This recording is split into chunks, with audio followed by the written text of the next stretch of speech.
Assalamualaikum warahmatullahi wabarakatuh. Perkenalkan, nama saya Muhammad Kaila Gibran dengan NIM G0024172 dari kelompok B2. Pada kesempatan kali ini saya akan memaparkan laporan praktikum anatomi saya di blok 1.3, yaitu sistem digestifus dan metabolisme. Kita ke nomor pertama, yaitu Alif baru aja flexing ke circle tongkrongannya gara-gara perutnya mirip roti sobek pas mereka nongkrong. Teman-temannya yang merasa insecure bertanya ke Alif bagaimana cara biar bisa six pack maksimal. Alif sebagai jimbro yang profesional memulai penjelasan tentang anatomi otot yang bikin perut jadi kotak-kotak. Soal A, jelaskan tentang pembagian lapisan-lapisan dinding abdomen anterior dan posterior. B, jelaskan sistem otot yang ada di abdomen. C, jelaskan struktur penggantung yang menjaga organ pencernaan pada posisinya. Oke, kita ke soal yang A dulu, yaitu lapisan dinding abdomen anterior atau anterolateral. Jadi, dinding abdomen anterolateral itu mempunyai 7 lapisan dari luar ke dalam. Yang pertama itu adalah kulit. Kulit itu yang ini. Lalu ada fascia superficialis yang dibagi menjadi fascia Camper dan Scarpa. Lalu ada fascia profunda. Lalu ada musculi et aponeurosis, fascia transversalis, fascia extraperitonealis, dan fascia dan peritoneum parietal. Nah, tadi kan fascia superficialis dibagi lagi menjadi dua, yaitu fascia Camper dan Scarpa. Nah, fascia Camper itu ini.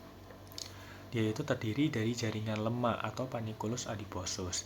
Dia itu terletak lebih superficial dan fungsinya itu sebagai penyimpanan lemak yang utama.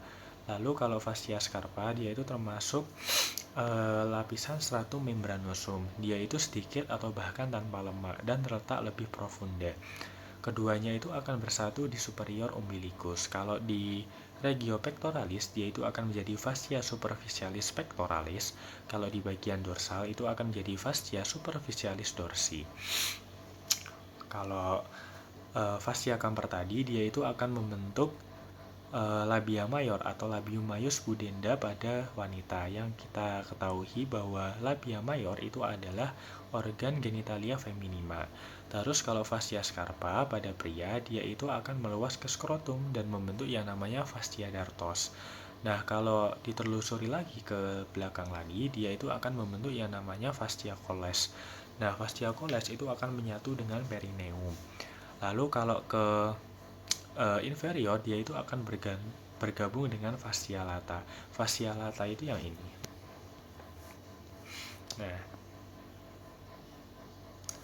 oke, kita lanjut ke lapisan yang selanjutnya, yaitu fascia profunda. Fascia profunda dia itu melapisi muskulus-muskulus di bagian anterior dan posteriornya. Contoh, ada musculus obliquus externus abdominis, yaitu yang ini.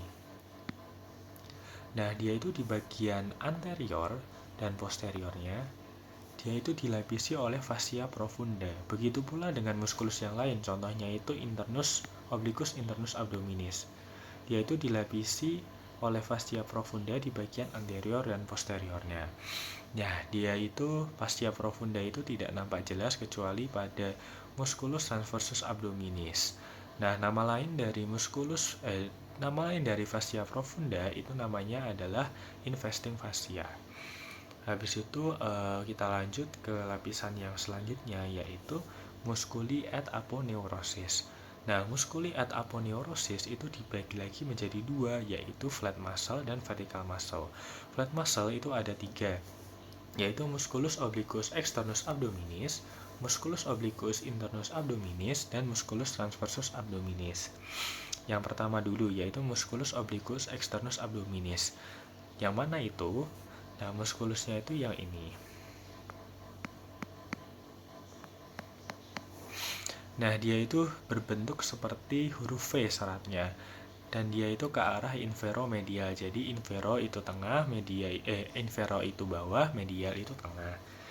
Lalu kita lanjut ke musculus obliquus internus abdominis. Dia itu berbentuk seperti huruf A seratnya. Nah, ini seperti huruf A.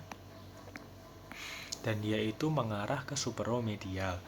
Lalu selanjutnya itu ada musculus transversus abdominis. Yang mana itu? Dia itu agak belakang ya. Nah, ini dia musculus transversus abdominis. Terus ketiganya yaitu musculus obliquus externus abdominis, musculus obliquus internus abdominis, dan musculus transversus abdominis. Dia itu akan membentuk suatu struktur yang dinamakan linea alba. Jadi apa itu linea alba? Yaitu yang ini. Nah, kalau kalian lihat di bawah umbilikus kita itu kan kayak ada garis-garis. Nah, itu namanya adalah linea alba yang terbentuk dari aponeurosis musculus ketiga tadi. Oke, kita lanjut ke vertical muscle atau otot yang vertikal. Dia itu dibungkus oleh suatu struktur yang dinamakan vagina musculi recti. Nah, ada apa saja muskulus-muskulusnya? Yaitu ada musculus rectus abdominis dan musculus pyramidalis. Yang mana itu? Kalau musculus rectus abdominis itu yang ini. Nah, dia itu dibagi jadi dua oleh linea alba. Yang mana linea alba? Yang ini tadi ya, ini sangat khas bentuknya.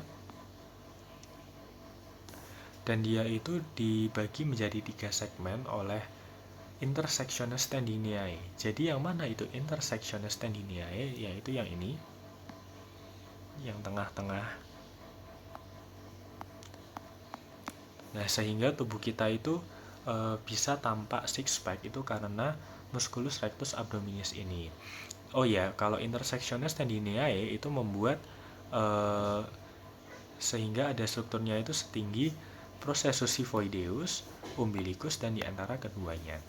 Lalu musculus yang selanjutnya, yang vertical muscle, itu adalah musculus pyramidalis. Yang mana itu musculus pyramidalis? Musculus pyramidalis itu yang ini. Dia itu berbentuk triangular dan gak semua orang itu punya. Sekitar 20% orangan itu tidak mempunyai musculus ini. Oke, sebelum kita lanjut ke lapisan selanjutnya, kita akan membahas sedikit tentang vagina musculi recti. Jadi vagina musculi recti dia itu berfungsi membungkus vertical muscle. Dia itu terbentuk dari aponeurosis 3 horizontal muscle. Ya, yang tadi ya, yang musculus obliquus externus et internus abdominis sama transversus abdominis. Nah, isinya itu apa saja? Yaitu tadi musculus rectus abdominis, pyramidalis, arteri vena epigastrica superior et inferior, terus nervus subcostalis dan nervi intercostalis 6-11. Oke, kita lanjut ke fascia selanjutnya yaitu fascia transversalis. Nah, fascia transversalis itu yang ini ya, yang putih-putih ini. Dia itu paling terlihat pada sebelah dalam dari musculus transversus abdominis. Lanjut ke fascia selanjutnya yaitu fascia extraperitonealis. Dia itu berisi jaringan lemak. Fungsinya itu adalah untuk memisahkan antara fascia transversalis dengan peritoneum parietal. Nah, kalau di sebelah depannya atau anterior itu namanya adalah preperitoneal. Nah, itu yang ini. Kalau di belakangnya itu namanya retroperitoneal, sesuai namanya. Retro belakang. Oke, selanjutnya itu adalah peritoneum. Nah, sebenarnya apa sih peritoneum itu? Kalau peritoneum itu fungsinya itu adalah untuk sebagai pelumas gitulah. Dan dia itu juga sebagai pertahanan terhadap infeksi dan mempercepat absorpsi obat melalui kalau ada obat yang melalui intraperitoneal. Nah, peritoneum itu dibagi lagi menjadi dua, yaitu peritoneum parietal dan visceral. Kalau peritoneum parietal itu melapisi bagian dalam dinding abdomen, sedangkan kalau peritoneum visceral dia itu melapisi langsung organ viscera abdominalis. Terus di antara keduanya itu ada cavum peritoneum. Cavum peritoneum itu berisi cairan serosa. Nah, cairan serosa itu apa? Dia itu fungsinya adalah sebagai lubrikasi permukaan peritoneum.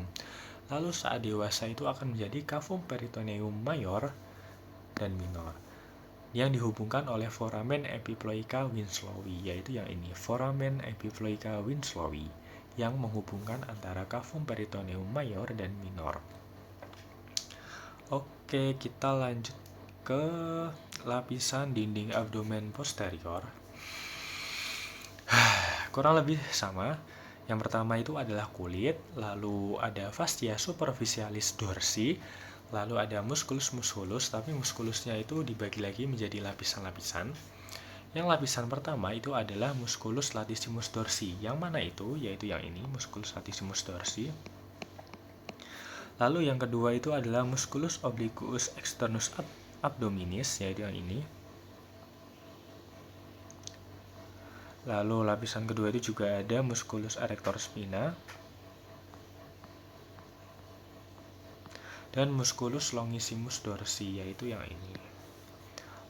Longissimus dorsi. Lalu yang musculus lapisan ketiga yang lebih dalam lagi itu ada musculus obliquus internus abdominis, yaitu yang ini. Lebih dalam lagi. Lalu yang lapisan terakhir atau lapisan keempat itu ada musculus transversus abdominis dan rectus abdominis. Nah, yang transversus abdominis itu yang ini.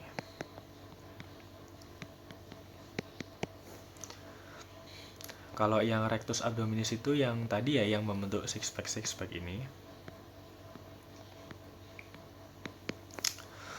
Terus selanjutnya itu ada fascia extraperitonealis yang berisi jaringan lemak. Terus yang terakhir itu ada lapisan atau peritoneum. Oke, kita lanjut ke soal yang B. B itu sistem otot di abdomen. Nah, ada banyak ya musculus-musculus tadi. Contohnya itu ada musculus rectus abdominis yang baru saja kita bahas tadi. Dia itu fungsinya membantu fleksi tulang belakang, terus memberikan tekanan pada organ perut dan berkontribusi dalam pernapasan. Terus ada juga musculus obliquus externus abdominis, itu yang ini tadi. Fungsinya itu untuk membantu rotasi dan fleksi lateral tubuh serta mendukung kompresi organ perut. Terus ada juga musculus obliquus internus abdominis. Ini tidak terlalu kelihatan ya, mana tadi? Nah, ini. Musculus obliquus internus abdominis, yaitu fungsinya itu untuk memperkuat gerakan rotasi dan fleksi. Terus ada juga musculus transversus abdominis yang tadi ini, yaitu fungsinya untuk mengompresi organ perut dan memberikan stabilitas pada tulang belakang. Habis itu ada juga musculus quadratus lumborum. Nah, quadratus lumborum itu fungsinya adalah untuk fleksi ekstensi, rotasi, dan lateralisasi tubuh. Yang mana itu quadratus lumborum? Quadratus lumborum itu yang ini. Nah, ini adalah musculus quadratus lumborum. Oke, kita lanjut ke struktur penggantung. Jadi ada 3, yaitu mesenterium, omentum, dan ligamentum peritoneum. Yang pertama itu adalah mesenterium. Nah, mesenterium itu fungsinya adalah untuk melekatkan organ intraperitoneal ke dinding abdomen posterior. Contohnya dari mesenterium itu ada mesokolon, terus mesenterium dan mesenteriolum atau mesoappendix. Mesokolon itu dibagi lagi menjadi 2, yaitu mesokolon transversum dan sigmoideum. Mesokolon transversum dia itu menghubungkan kolon transversum dengan dinding abdomen posterior. Lalu kalau mesokolon sigmoideum dia itu menghubungkan kolon sigmoid dengan dinding abdomen. Lalu bentuknya itu kayak huruf V. Lalu nah ini dia mesokolon transversum, itu yang ini. Kalau mesokolon sigmoideum itu yang ini, seperti huruf V. Kita lanjut ke mesoappendix atau mesenteriolum. Jadi dia itu adalah mesenterium di daerah appendix atau usus buntu ya, yang biasa kita sebut itu, yaitu yang ini. Oke, struktur penggantung selanjutnya yaitu ada omentum. Nah, omentum itu berjalan membentang sih, dia itu dari gaster sampai proximal duodenum. Fungsinya itu juga untuk melekatkan organ intraperitoneal. Dia itu dibagi lagi menjadi 2, yaitu omentum maius dan minus. Omentum maius itu terdiri dari 4 lapis peritoneum. Dia melekat pada curvatura mayor dan duodenum par superior. Curvatura mayor itu yang ini, yang lekukan besar ini. Nah, terus di omentum maius itu juga ada arteri dan vena gastroomentalistic stra et sinistra. Terus omentum maius itu dibentuk oleh beberapa ligamen, yaitu ligamentum gastrofrenica, gastrosplenica, gastrocolica, dan splenorenalis. Lalu selanjutnya itu ada omentum minus. Dia itu terdiri dari dua lapis peritoneum dan melekat pada curvatura minor dan duodenum pars superior. Curvatura minor itu lengkungan yang kecil, kalau yang tadi curvatura mayor itu lengkungan yang besar. Lalu omentum minus itu dibentuk oleh beberapa ligamen juga, yaitu ligamentum gastrohepatica dan ligamentum hepatoduodenal. Lalu struktur selanjutnya itu ada ligamentum peritoneum. Jadi ligamentum peritoneum itu fungsinya untuk melekatkan organ ke organ lain atau ke dinding abdomen. Jadi kalau di hepar itu ada ligamentum hepatoduodenal, yaitu yang ini.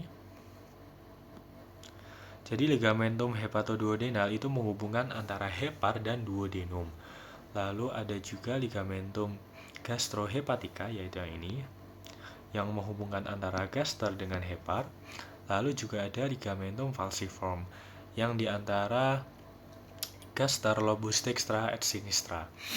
Terus kalau yang di gaster itu ada 3 ligamen juga, yaitu gastrofrenica yang menghubungkan antara gaster dengan diafragma, terus ligamentum gastrosplenica yang menghubungkan antara gaster dengan lien, lalu juga ada ligamentum gastrocolica yang menghubungkan antara gaster dengan kolon.